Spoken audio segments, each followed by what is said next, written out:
Perkenalkan, nama saya Ernil Loboran dari Prodi D4 jurusan Teknologi Laboratorium Medis tingkat 2A dengan NIM PO 7142032210007. Di sini saya akan mereview jurnal dari Jafar Raidin dan kawan-kawan dengan judul Profil DNA Gen FSHR pada wanita akne dengan teknik PCR dan sequencing DNA. Baik, langsung saja. Berikut yaitu tahapan-tahapan yang akan dilakukan. Yang pertama PCR, yang kedua elektroforesis, dan yang terakhir sequencing DNA. Komponen-komponen yang digunakan dalam proses ini yaitu 10 mikroliter primer FSHR forward dan reserve, 100 mikroliter Gotek Master Mix Green, ini adalah kit yang akan dipakai, dan H2O sebanyak 90 mikroliter, 20 mikroliter mix primer dan Gotek Master Mix, dan DNA 5 mikroliter pada setiap sampel.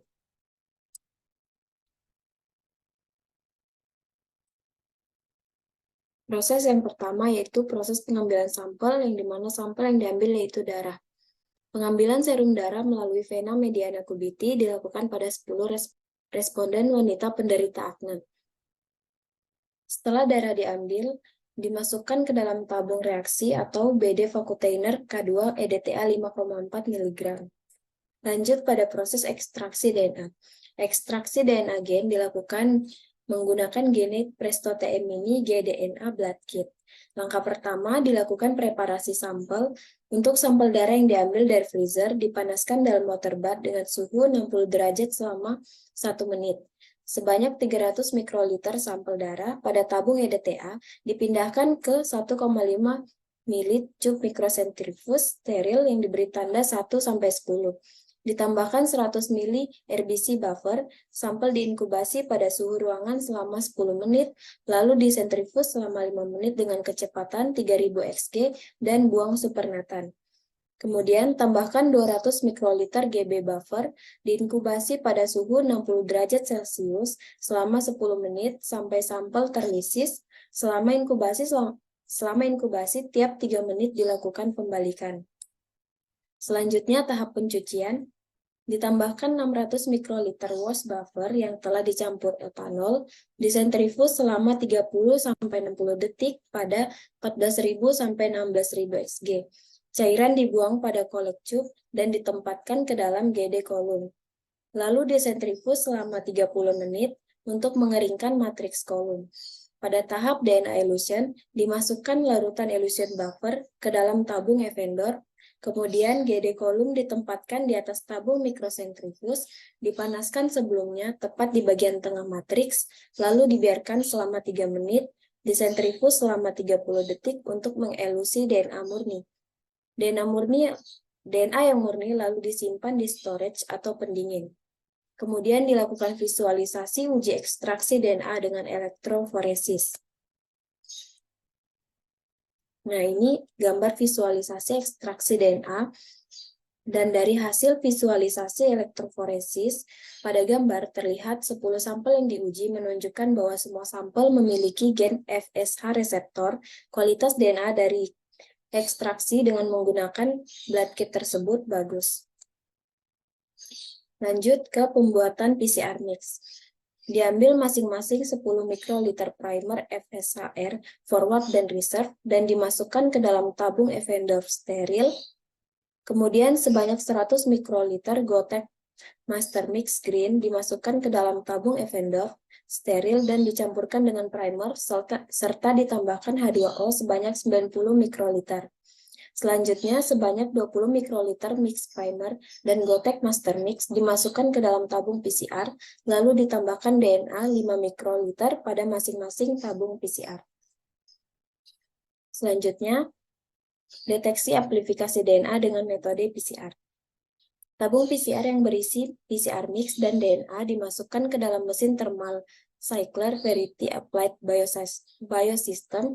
Setelah itu, mesin dijalankan dengan kondisi PCR predenaturasi dengan suhu 95 derajat Celcius selama 2 menit sebanyak 1 siklus, denaturasi dengan suhu 94 derajat Celcius selama 1 menit, annealing 58 derajat Celcius selama 40 detik, 45 detik, extension 72 derajat Celcius selama 45 detik, kemudian post ekstensi 72 derajat Celcius selama 5 menit sebanyak 34 siklus.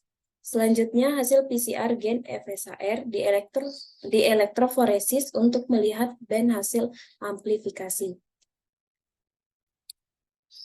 Lanjut ke tahap elektroforesis. Gel agarosa 2% dibuat dan dimasukkan ke dalam Erlenmeyer yang telah berisi TAE buffer 0,5 kali sebanyak 100 ml. Kemudian dipanaskan ke dalam microwave selama 2 menit hingga mendidih, lalu ditambahkan 8 mikroliter editium bromida. Cairan gel lalu didinginkan pada suhu kamar. Setelah agak dingin, cairan gel dituang ke cetakan gel elektroforesis dengan menggunakan sisir gel dengan jumlah sisir 17 sumur. Diambil 2 mikroliter loading dye dan dicampurkan ke dalam 5 mikroliter PCR produk setiap sampel. Selanjutnya dimasukkan ke dalam sumur yang ada pada gel agarosa, diambil 5 mikroliter leather 100 BP dan dimasukkan dalam sumur paling ujung dari gel agarosa. Selanjutnya power supply dinyalakan dengan pengaturan 100 volt selama 50 menit. Setelah 50 menit elektroforesis dihentikan dan gel agarosa diangkat untuk diamati di bawah sinar UV dan dimasukkan dalam gel documentation untuk melihat band hasil amplifikasi gen FSHR sebesar 520 BP. Hasil positif jika terdapat pita DNA yang sejajar dengan marker 520 BP dan negatif jika tidak terdapat pita pada gel. Kemudian proses sequencing DNA. Produk PCR dari sampel menunjukkan hasil elektroforesis yang positif, dilakukan sequencing DNA oleh First Base melalui PT Genetika Sains Indonesia. Nah, ini gambar dari hasil elektroforesis dari PCR untuk deteksi gen FSH. Kesimpulannya, berdasarkan hasil penelitian yang dilakukan, dapat diketahui profil gen DNA follicle stimulating hormone receptor atau FSHR pada wanita penderita akne, di mana pada sampel ditemukan perubahan urutan nukleotida pada urutan kodon 385, sehingga penderita akne memiliki genotip yaitu ASN 385SN, ASN 385 SER 385 SER yang dapat mempengaruhi aktivitas FSH pada reseptor pada wanita penderita akne. Sekian video dari saya, terima kasih.